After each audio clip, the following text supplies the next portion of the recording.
So let's talk about fixing profit leakages. There are really three core approaches to doing this. The first one, and these are probably terms you've all heard, is looking at the pricing waterfall, which gets into the whole area of cost to serve. The second area is looking at price dispersion, which gets into discounting.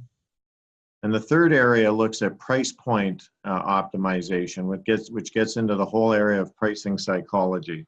So to talk about the waterfall for a moment, we have list price, some discounts that lead to invoice price, and then there's further cost to serve elements that lead to what we call the pocket price. The invoice price is what you get. The pocket price is what you keep. And it's what we keep that is much more important than what we get. So there are all sorts of opportunities between invoice and pocket that companies typically have and have not managed well. And this represents a major opportunity for portfolio companies. Okay, so that's the example, the waterfall. I want to move to the dispersion analysis now. With the dispersion analysis, it's helpful in terms of identifying opportunities to improve pricing discipline that result in improved financial results. So here we have sales on this axis, percent of list price on this axis, and you see this scatter of dots, and each dot represents a customer. And what this shows is a lack of strategy and control.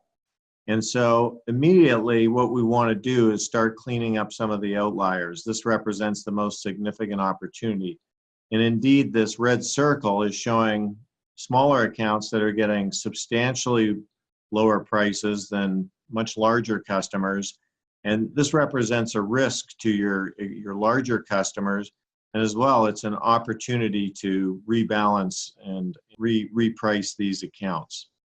The third area of kind of quick win and level 2 opportunity is in the area of price perception, and specifically as it relates to price points. And this is a valid opportunity for both B2C and B2B businesses.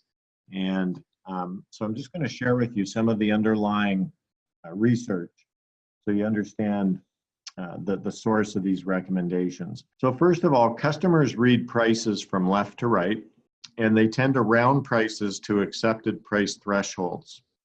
As well, customers tend to exhibit a zone of indifference to prices within those thresholds. And research has shown that similar demand levels when a product's dollar price is just underneath the next acceptable threshold.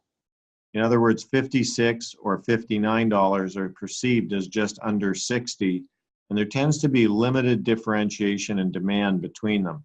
This is driven by what's known as the left digit effect. We've also found that customers' response to price points varies by culture. North America, UK, Australia, and Norway are low context cultures where what is said is what is meant. And so there's much more usage of the nines, endings in nines. Whereas if you go to China, Brazil, India, Japan, or France, there are high context cultures where more attention is given to nonverbal cues. And there's far more use of fives and zeros.